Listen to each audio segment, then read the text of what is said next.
Fala galera do meu Vascão, vamos aqui fazer uma breve avaliação, falar alguns números e alguns dados aí, né, sobre a questão do Fernando Diniz, né, no comando do Vasco, depois desse empate com sabor de derrota aí contra o Ceará. A gente vai enfrentar o Flamengo, um adversário muito difícil, muito complicado de se jogar contra, a fase deles é melhor, o elenco deles é bem qualificado, então a gente precisa não cometer erros, e um desses pontos que a gente vai falar agora é justamente os erros individuais que o Vasco comete, né? Segundo o GE, o Vasco é a equipe que mais falha individualmente no Campeonato Brasileiro, com 9 falhas, né? O segundo colocado, não lembro qual é a equipe, acho que eu vou colocar aqui em cima os números, mas o Vasco tem 3 falhas a mais individuais, sem contar, é claro, essas falhas aí, pelo que a gente viu da descrição dessas próprias falhas.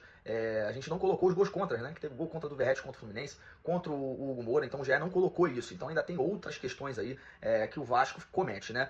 Uma da grande análise aí que a gente pode pegar como dado do Fernando Diniz é a questão do aproveitamento dele, né? O aproveitamento dele é de 38%, contando todos os jogos, né? Estadual, tudo mais, né? Tudo nesse bolo. O Diniz, desde 2022 ali, é o segundo pior técnico de aproveitamento do Vasco, né? Atrás apenas ali, né? Só do Álvaro Pacheco, que ficou aqueles jogos lá, foi patético, né? Contando o Brasileirão, ele ainda fica um pouquinho melhor, né? Ele passa ali, se eu não me engano, o William Batista, o Barbieri, até o Ramon Dias, mas ele ainda não tem um aproveitamento bom no Campeonato Brasileiro. O Vasco é uma equipe, cara, que é top 4 ofensiva, né? Tem 32 gols empatado com o Palmeiras, que é concorrente a título esse ano, só que o Vasco leva 33 gols, né? Com saldo aí de -1.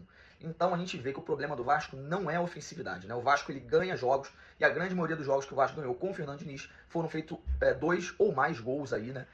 Para poder de fato ganhar, porque o problema do Vasco, obviamente, como a gente fala aqui, bate nessa tecla, é defensivo. O problema do Vasco é esse, o Vasco precisa fazer 3, 4 gols para ganhar uma partida, porque a gente sabe que o Vasco vai sofrer 1 ou 2 gols. Então é normal a gente pensar em, obviamente, né, melhorar esse sistema defensivo. O Diniz tem que urgentemente pensar nessa melhoria, fazer o feijão com arroz do básico na defesa do Vasco, porque senão a gente vai continuar penando no Campeonato Brasileiro, né? É muito complicado a gente ver a situação que o Vasco tá, a situação que acontece nessa zaga e a falta de atenção que tem nos jogadores quando entram em campo. Então um desses problemas aí é isso. Outra coisa, no jogo contra o Ceará a gente não levou gol de bola aérea, mas o Vasco ainda não se acertou na bola aérea. Não significa que pelo fato de um jogo a gente não ter tomado gol, a gente não consegue, a gente conseguiu resolver esse problema, né? Vamos ver, porque agora de fato deve estar começando a botar uma escalação aí com o Robert Renan e Carlos Cuesta, né? O Robert Renan já entrou como titular no primeiro jogo, né? Nesse jogo aí contra o Ceará. O Carlos Cuesta entrou depois no lugar aí do Lucas Freitas, então é uma zaga que ainda vai se entrosar. A gente precisa ver como é que vai ser o desempenho deles dentro de campo para poder ver se o problema defensivo do Vasco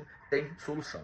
O que vocês acham aí? O que vocês acharam desses dados? É complicado, mas é isso que acontece. Vamos continuar torcendo pro nosso Vascão, esperar que a gente faça um bom resultado no próximo domingo contra o Flamengo.